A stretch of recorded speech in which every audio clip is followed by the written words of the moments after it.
Hi, Kayla. I'm Jason. Before we get started, I want to go over a couple of quick things. Um, I know you came in for a session today to discuss some relationship issues and trust concerns in those relationships.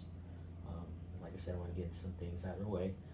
Everything we're about to talk about is confidential unless there's any concern about safety, um, like harm to yourself or someone else. I want you to understand that this space is for you to speak freely. Um, and again, let me reinforce that confidentiality stays here. As we talk about again the safety issues, the only person that would see your chart would be myself or my supervisor. So, with that being said, what brought you in today? Um, I've just really been having some issues in my relationship. There was some history of like, I guess cheating kind of. It's like a lot of technicalities, and we're trying to make it work, but it's just hard because I can't let that go. Okay, I understand that. So, how recent was this relationship? So we're still involved, um, but it's kind of hard to explain. But we've been off and on. In times that we were off, like he would message other people and do stuff, but I didn't. Okay. And technically, he's not wrong, but it still hurts. And you have a right to feel that way. Okay. Um, Trust is huge in a relationship, and it starts with openness and transparency. Can you tell me a little about what your relationships have been like prior to this one and currently? Um, I feel like before they've always been more. How do I want to put it? More like I'm the pursuer and they're more like distant. Like I'm always chasing them. So that's kind of a dynamic. Like even in my ideal self, probably would have been like, oh, he did these things. I'm not going to entertain him anymore. But I have a hard time letting go. But I also don't have trust, so it keeps me in a weird spot. And that's kind of been a pattern in a lot of relationships. Do you communicate these things to your partner previously in past and present? In the past, I never really felt safe enough to. I was always scared if I expressed concerns, they would leave. But the one now I do, but it's kind of like bittersweet because like he will apologize and try and do better, but it still happens. All right. What has that experience been like for you emotionally? It's been really hard because I think the person that I'm with now is the person that's made me feel loved the most. So it's like when you haven't experienced a lot of like great love, it's like, oh, this is the closest I've had. But it's also like in some of our sessions where I've kind of learned I deserve better and things like that. I'm not getting what I actually deserve, but it's better than what I've gotten. So it's scary to leave, but I know I deserve better. Again, I've had to go back how communication is big in relationships. Have you expressed your needs to your partner? Yeah, I think that's what's hard is sometimes he's good about it, sometimes he's not. Um, I feel like he'll do like hear my side when he's scared I'm gonna leave. But then when I'm like, oh, I'm back, he's kind of thing. I appreciate that, you saying it like that. So let's shift gears to how trust goes into a relationship, okay? When you think of trusting someone, what comes up for you? Anxiety. Anxiety, okay? Yeah, my body just got tense. Please, let's build on that. What about it makes you anxious? I think that's a big responsibility to give someone to like trust them. I think that's a big role, and I think I've tried to trust people and they typically let me down, so it's just automatic like scary. So what you're saying is your challenge with trusting comes from past experiences. Yeah. Okay. Do you trust this relationship? Do you trust him currently? Where are you at with that? It's a loaded question. I think, and maybe it's like not trusting myself, but I think I would like to think that I do.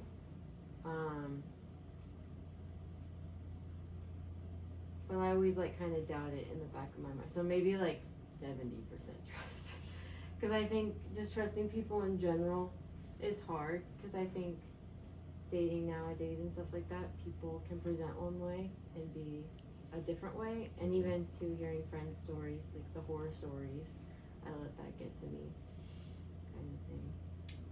I see that you have some insight on the trust thing, and it's really challenging to trust just right off the bat, right? Sometimes we have to take that leap of faith and hope that things go the way we'd like it to go, right? Right. What do you do in your body what do you feel in your body when trust becomes an issue?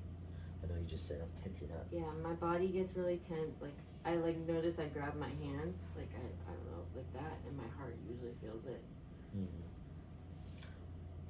But do you display those gestures and things like that in front of the person? Like when you're discussing things that you may trust may be an issue? Yeah, I think so. Like especially sometimes when we're talking, or in like other areas of our relationship, I can tell my body doesn't fully trust it, if that makes sense.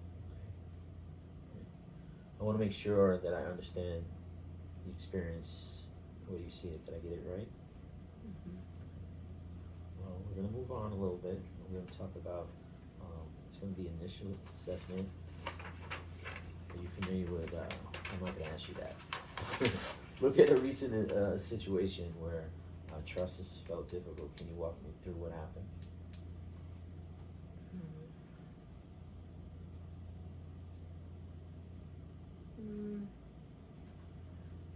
The most recent I think that'll happen is, like I said, I'm more of the pursuer, and I typically date people that are more withdrawn or whatever, avoidant or whatever. And like I love a lot of quality time. That's my love language. Like I love being around the person. But a lot of people that I date, it's more like when it's convenient, they want to be around me. So like in the work week, like I would love to see my person every day. I'm that type of person. But to me, they're not like that. So in my mind, I'm like, why wouldn't you want to see me? So then in my mind, they must be doing something else. Because why wouldn't you want to be with someone you care about? Very true, absolutely. But let me make sure I understand. You're the pursuer of people that are challenging, right? Yeah. So, and you know that going in. Yeah.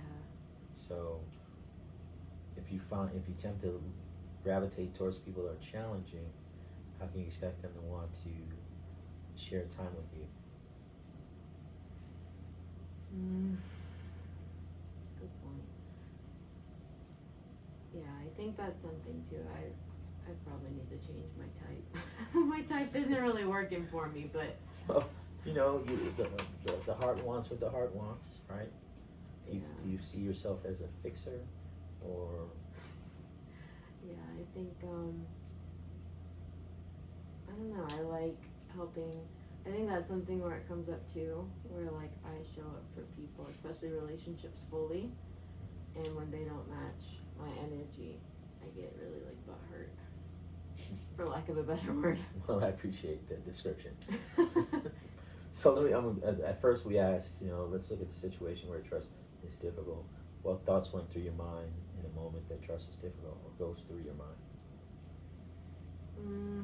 So I think like in that, I think some of it comes from like low self-esteem too, because I'm like, well, he could be with someone prettier than me, or like someone that is more like is less needy, things like that. So I get more so hard on myself than on the other person. Has anybody told you that you're needy, you're not pretty? Or needy, yes. Needy, not yes. pretty. When they say that, how does that make you feel? I think sometimes that, like to your point, where like the people I date, I've dated a lot of people that make me feel needy. So to me it feels valid, but it makes me sad, because like I've never received the love I've given. So that goes back to the challenging individuals that you try to find and have relationships with. Yeah. So they don't want to be there, or let's say they want to be there on their terms, right? And then when you want to be with them, then you're defined as needy. Yeah. Okay. Do you think you're needy? Or you just want to spend quality time with somebody? That's what I'm trying to figure out.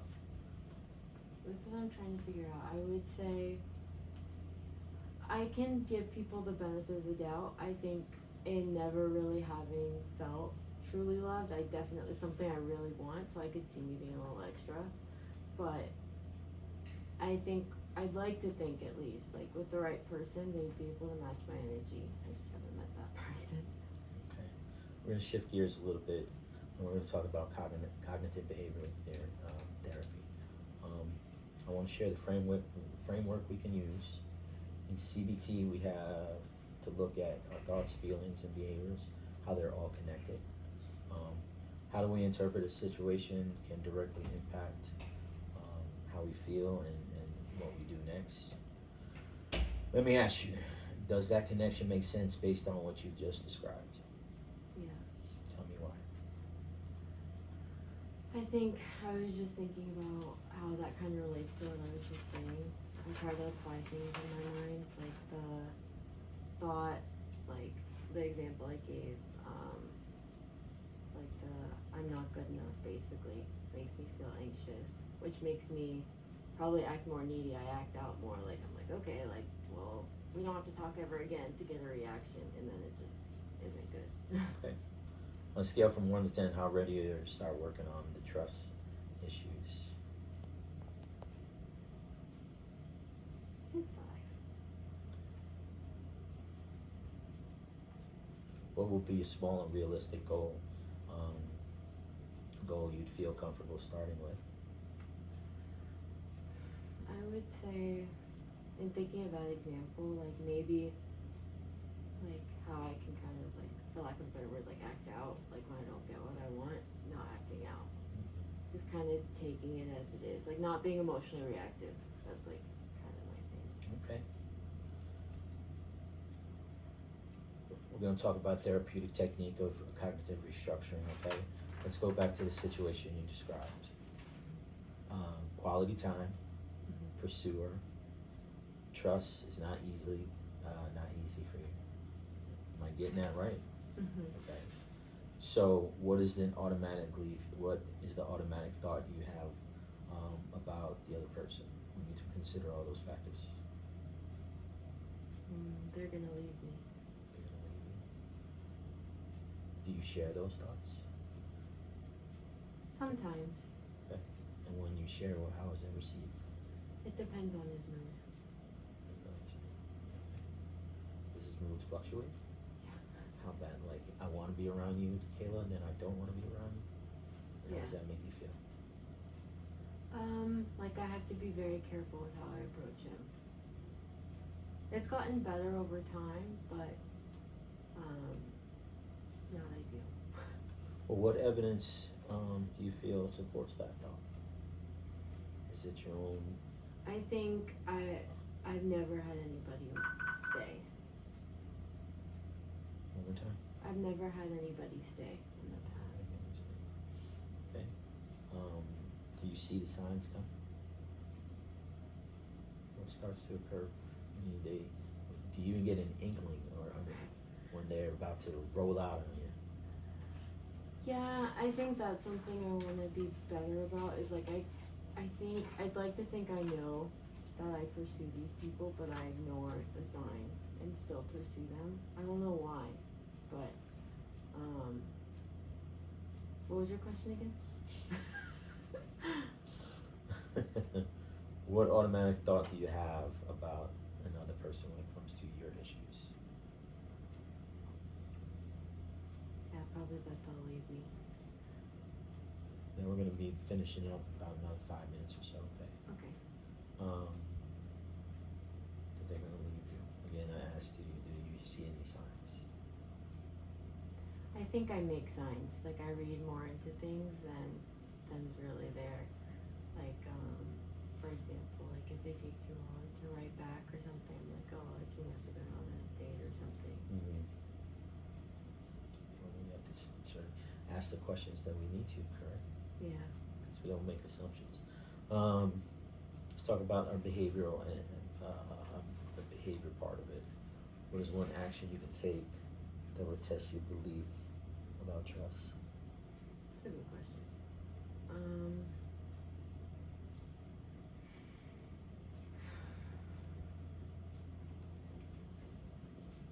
Probably the bigger one would be choosing better people, but with this situation, I think processing how to let go of past stuff that's happened. Because when we were distant, it was a lot harder. But now that we're not, I haven't let go of the stuff from when we were distant. How much time do you spend together? Actual time you spend together? See, if you ask me, I say it's not enough. But if you ask him, it's like every day.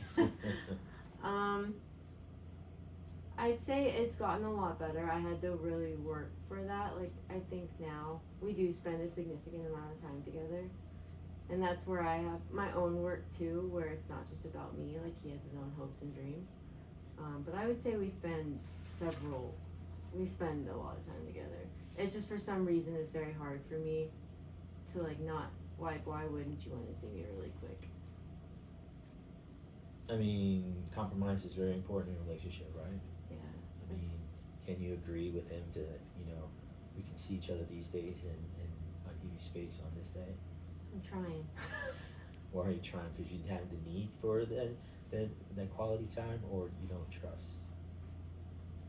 It's a good question.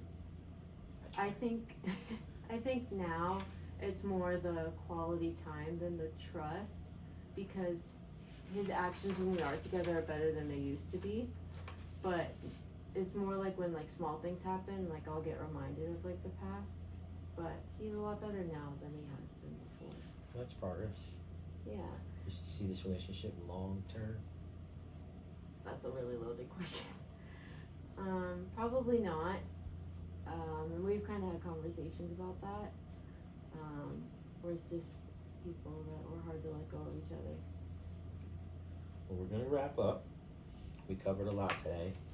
What stood out to you most about this conversation? Some of your questions really got me thinking on it, and probably will still think about it. But especially too, like the type of people I pick, it's insightful when someone else points it out. What is one thing that you're willing to try before we meet next time?